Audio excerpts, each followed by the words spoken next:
welcome to FIA Pure Motorsport. On this week's episode, we'll have some great Formula 4 action from Imola. We'll show you how data engineers improve the performance of the karts. We'll race uphill in Portugal. And much, much more from the FIA world of motorsport.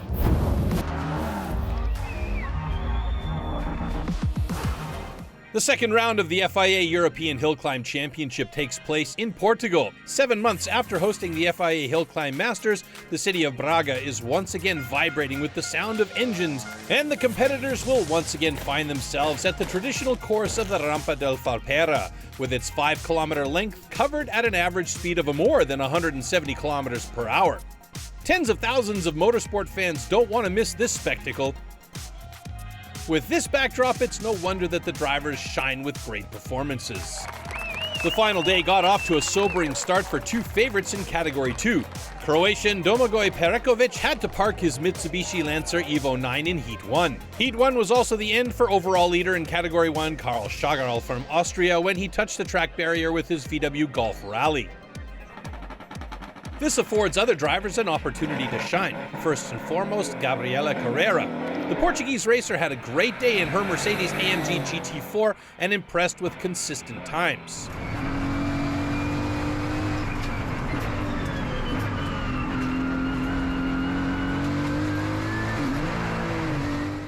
In the end, she missed the podium by just 0.3 of a second, a great performance in front of her home fans.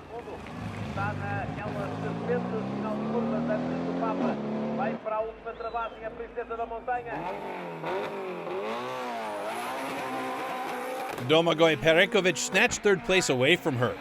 After dropping out in Heat 1, which is considered as a scratch result, he put in two very good runs in Heats 2 and 3.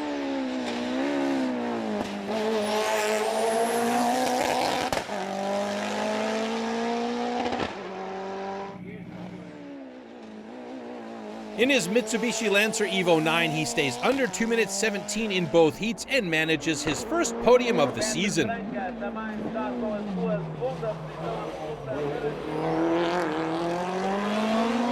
The biggest surprise in Category 1, however, is Macedonian Igor Stefanovski.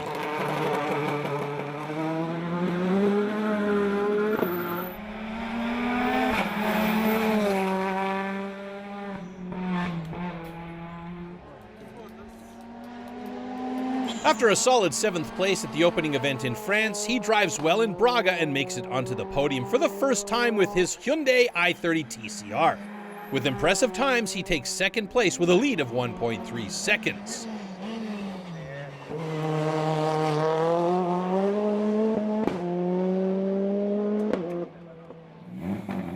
But even he cannot match Karl Schagerl's times. The Austrian has two great runs in his Bergmonster VW Golf Rally.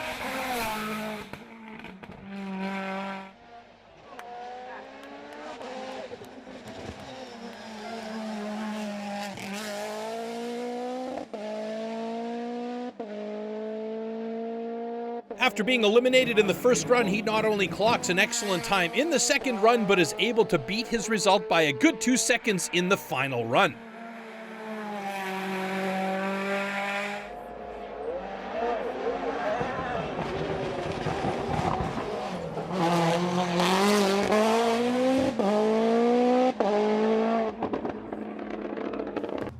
Just like in the first round, he also wins the second round of the FIA European Hill Climb Championship with a lead of almost 18 seconds over Igor Stefanovski. The biggest surprise in Category 2 was the German Alexander Hien.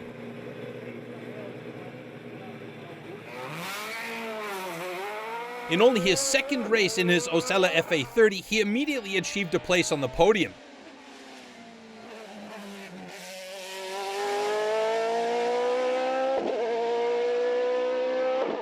After a gripping battle for third place against the Spaniard Josebe Erralo Lazagorta, he prevails in the end with a lead of only 0.35 seconds.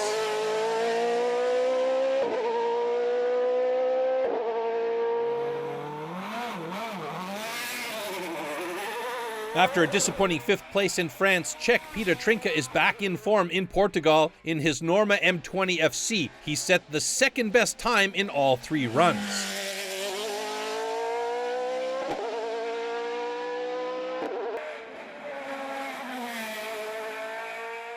A commanding second place for the 29-year-old.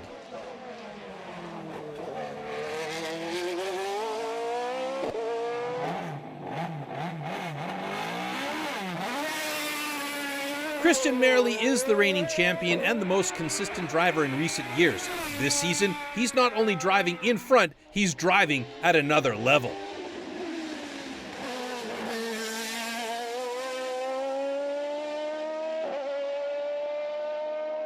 In a sport where it's usually a matter of tenths of seconds, he dominates the competition by several seconds in his Osella FA30. At the opening race in France, he was 7 seconds ahead of second place. In Portugal, it's 6.375 seconds. That's back-to-back dominant races for the Italian. The second place for Peter Trinka is a great result. Alexander Heen completes the podium in third.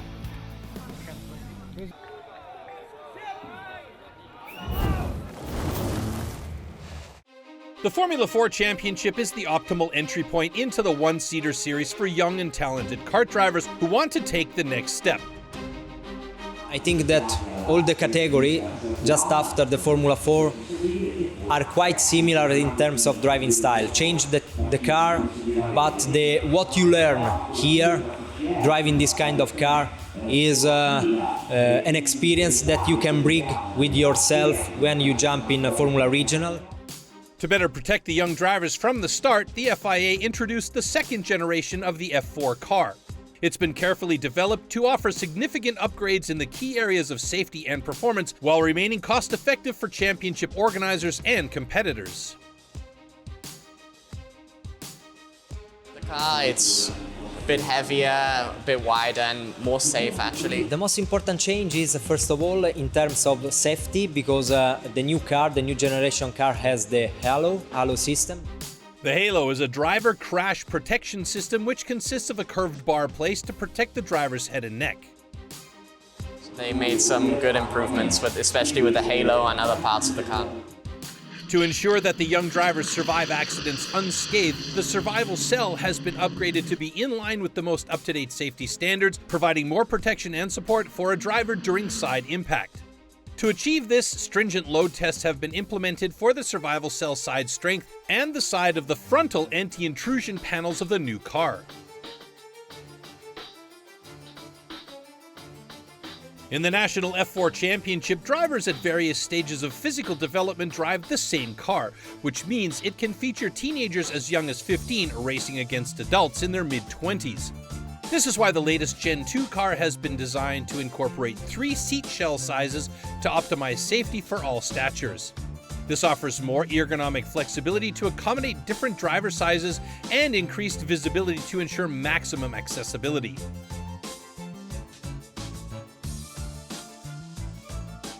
It does help because I think it can fit a driver that's about 195 in these cars. So yeah, I have quite a lot of space and it's nice because the other one was getting a bit small. Yeah, I think it's an improvement from the last generation and it's quite nice to drive the car.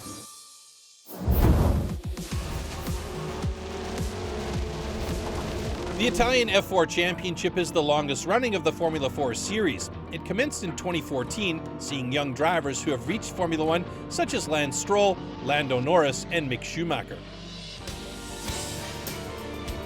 The 2022 schedule includes 7 rounds with stops among other places at the legendary circuit of Spa-Francorchamps in Belgium and at the Red Bull Ring in Austria. In its 9th year, more than 30 drivers are taking part in the series. Among them is the 2-time FIA European karting champion Andrea Kimi Antonelli. Driving with him in the Prima Racing team is 17-year-old Brazilian Rafael Camara, who is part of the Ferrari Driver Academy. Just like Maya Voigt, the Dutch-Belgian-Spanish 18-year-old is the first female driver to have ever joined the academy. There's also a touch of Formula 1 flair in the paddock. Charlie Wurz, son of ex-Formula One driver Alex, and the Brazilian Emerson Fittipaldi Jr., son of the two-time Formula One world champion Emerson, want to take the next step in their careers.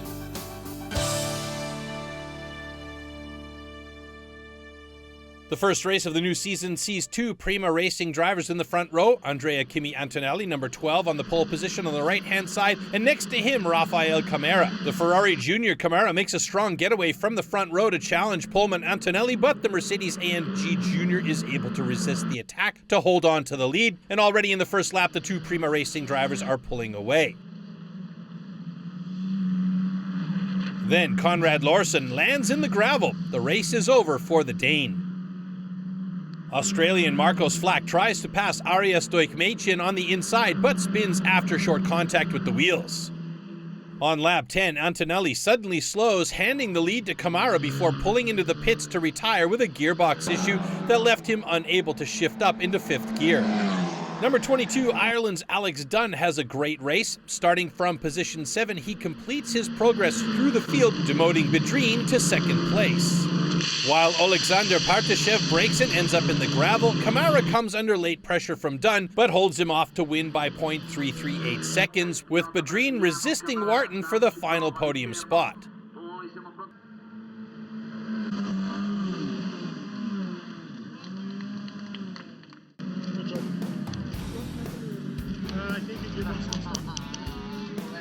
Camara collects a very important victory at his F4 Italian debut. Dunn finishes second and Bedrine in third place. In race 2, Frederick Lund in pole position makes a slow getaway, and Iron Lynx driver Ivan Dominguez races into the lead from the outside of the front row ahead of Pedro Claro. The US racing duo of Kasper Stutka and Dunn move up into third and fourth from the third row of the grid. Dunn quickly demolishes the 2-second advantage built up by Dominguez and takes the lead on the way into Tamburello for the fourth time. Then Ivan Dominguez gets under pressure from the second US racing driver Kasper Stutka. The Polish driver pulls the same move 2 laps later, but can't prevent Dunn from building up a 5-second lead out front.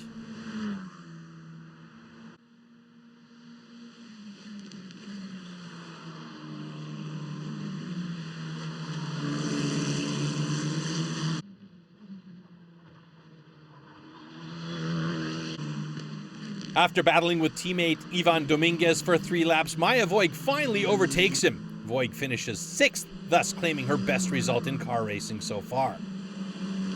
At the back of the field, Alexander Partashev spins and drops back to 25th position, while the once leading Ivan Dominguez must also let Martinez Stenshorn pass. The Norwegian ends up in 5th place.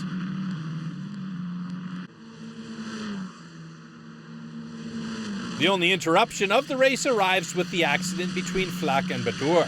That makes it necessary for the safety car to enter the track. The restart of the race is at the last lap and does not change anything in the first 3 positions. Alex Dunn recovers from a 5-spot grid penalty that saw him losing the pole position to dominate the second race. Team member Kasper Stutka comes in 2nd position, and Australian driver James Wharton finishes in 3rd spot. In the last race of the weekend, Ivan Dominguez starts from the pole position, but Kasper Stutka on the left has a better start and overtakes the Iron Lynx team driver.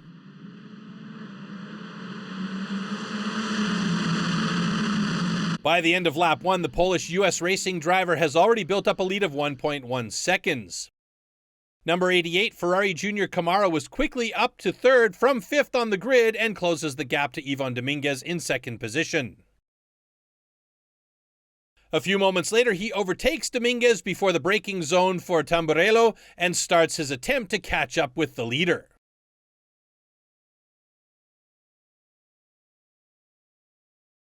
Shortly after, driver error by Dominguez, and he has to let some competitors pass by.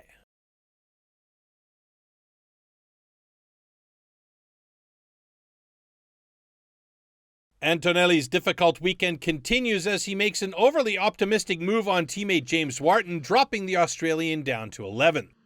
As Camara set a series of fastest laps, the gap to Stutka is down below 1 second, but Kasper Stutka resists the intense pressure from the flying Rafael Camara to take his maiden Italian Formula 4 victory.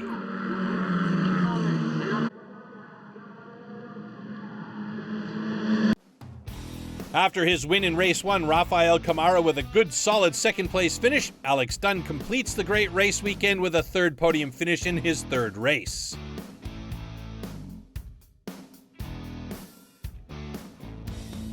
No wonder that he now has a 58-point lead in the championship. Rafael Camara is second, 11 points back, Kasper Stutka in third.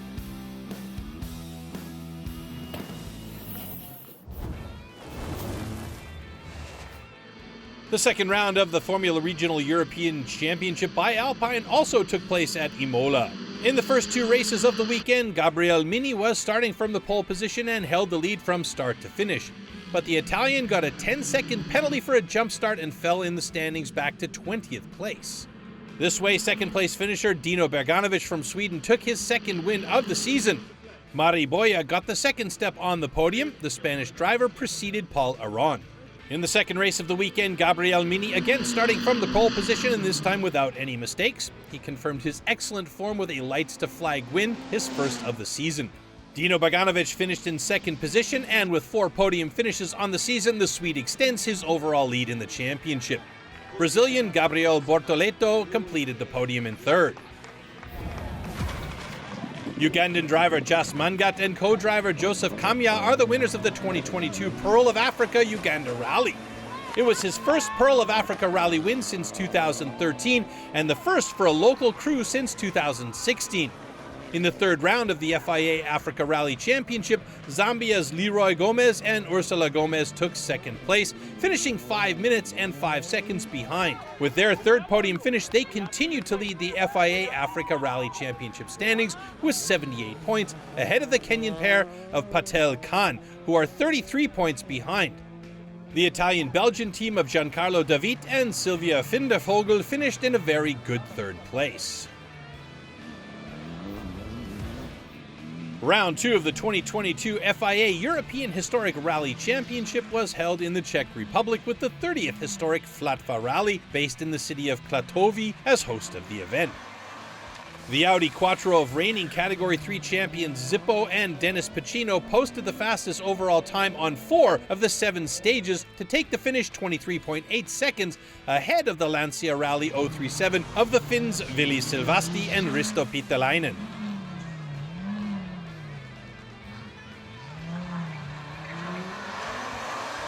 Hungarians Tibor Erdi Jr. and Zoltán Sokó finished third overall on their FIA EHRC debut in their Ford Sierra RS Cosworth 4x4.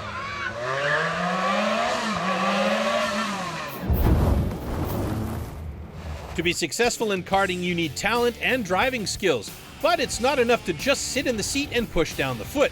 The teams study a driver's performance after each session, and data engineers can use engine revs, top speed, lateral g-force, and even exhaust and water temperature to assess what the driver is doing behind the wheel. The first thing is checking that the mechanical part is okay when it comes to performance of the engine, working temperatures and things like that. You can change multiple components on a kart during a race weekend. Camber, caster, toe-in, toe-out, stub axles, hubs, even screws from the seat and bodywork can make a huge difference. Everything from tire pressure to chassis flex is heavily monitored. After, we also take a small look about the performance of the driver itself. Not only the best lap time he managed to get on track, but also the consistency, because in the end it's not the same being able to make one proper fast lap than being able to make the 10, 12, 15 minutes or laps of the session in that constant and good speed. And the drivers get direct feedback on their performance on the track. When it comes to looking for the lap time, the main things is, for example, looking like the braking mark is the proper one, that the driver is not braking either too early or too late. Then after, you look also the minimum speed, where they tend to accelerate, and with all this information shown in the screen, then you start deciding which driving style suits a bit better the track conditions, or if you are trying 2 different setups with 2 different drivers, which is the proper one for the conditions of the circuit at that moment. Learning the track will be a key to getting the best out of the event, and drivers can improve this by scrutinizing their data closely. I think it's really important for them to understand why we drive in a certain way. Memorizing will be kind of a shortcut. With the precision of the system, it's possible to tell them, okay, you can brake 1 meter later, you can brake 1 meter earlier. But to me, it's really important that they can understand why we drive in a certain way. And they understand when they are making a mistake themselves, or either by being too aggressive or either by being too conservative, so they can adapt their driving while they are on the track and not just waiting after finishing the session to come back to the tent and then watching on the data what were the main issues with the session. And the drivers are not only becoming more experienced on the racetrack, but also in the handling and classification of the data. So in the beginning, you have to kind of look for the driver, bring it to the data set and explain him about the session. And when they get more and more experience, they want to understand what's going on, and they want to understand why suddenly they are a little bit quicker or a little bit slower than the session before. So they start having the questions and understand that here maybe they can find the answers. And every answer helps them to get better and faster, because in karting, every millisecond found can make the difference between winning and losing.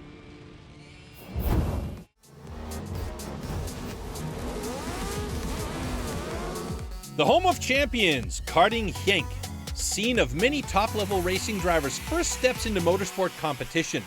It's the perfect venue to kickstart the start of their 10th annual running of the FIA Karting Academy Trophy. In the Academy Trophy, 54 drivers aged 11 to 14 are selected from around the world to represent their country in equal machinery. There are no teams, no testing, and no holds barred. It means that it all comes down to skill and racecraft on the track. After Friday morning practice, the grid is split into qualifying groups of 6-minute sessions. The order is then staggered into groups, which are then rotated across 6 qualifying heats until everybody has raced 3 times. The Academy Trophy starts in a very competitive manner with 5 different winners from the first 5 heats of the season, but with Arthur Dorison of France sealing 2 wins out of the 3, he's the favorite to win in Genk. At the start of the final, Dorison is able to keep his cool into turn 1 ahead of Guillaume Bouzard, but after a few challenges in the first sector, William Go, with the red helmet, demonstrates he isn't in a mood to wait around and makes the move at the end of the second sector. It isn't the perfect start to the season for everybody, as Gabriel Sano and Alexander Deshkov are out on the first lap. Number 553, Luca Houghton, is making a charge through the pack as he passes Pezel for 5th, as Dino Stroșcu crawls to a halt with mechanical failure, much to the Romanian's frustration. The talented Swiss star Chiara Batic joins him on the sidelines just moments later. The titanic struggle for 7th between Joel Poyola, Jindrik Pezel, and Caleb Gefraer captures everyone's attention. Once the 2 men find their way past Poyola, the Finn is determined to make up for lost time, but accidentally bangs wheels with Adrian Ferrer. Elsewhere, number 523, Mark Dubnitsky, tumbles down the order after a short trip over the grass. The 3 men up front trade sector times for the remainder of the duel, as whenever one driver steps up the pace, the others respond. So Arthur Dorison leads William Go and Guillaume Bouzard, with Nicolas Roos waiting in the wings. Number 518, Poyola, continues to battle with Gefraer as the race continues, with the Finn proving his skill. Number 538, William Go, steps up the pace and closes on Dorison once again, but he can't quite get close enough to take the ultimate risk. Canadian sensation Hadi Mimasi's brilliant weekend ends in disappointment, but he'll be back for more in Cremona. Pezel, with the yellow helmet, makes his move on Alexander Bugonovic, but as the Slovenian retaliates, Pezel runs wide and gets airborne over the grass. How he controls the kart from a nasty accident and then keeps going to the finish is a true test of character from the talented young Czech. Number 553, Houghton, moves up into 4th place after overtaking Nicolas Roos. And it's heartbreak for Tiziano Kuznini as he joins the list of retirements after a tough weekend. Number 518, Joel Poyola, is the man to catch and pass Roos. Just 3 laps later, he is in touch with Houghton, who executes a classic slingshot maneuver, and the deed is done. Sadly, he's too far back for a podium, but he makes a big impression. The duel up front sadly never really materializes, as all 3 men are so evenly matched throughout but it means that Arthur Dorison can begin his campaign in victorious fashion ahead of William Go and Guillaume Bouzard. It looks like it's going to be one of the closest seasons yet for the Academy Trophy, so a win in 2022 is even sweeter than usual. After the first stop in Genk, Arthur Dorison takes the lead in the overall standings with 35 points. William is 7 points behind his second. Bouzard is in third place.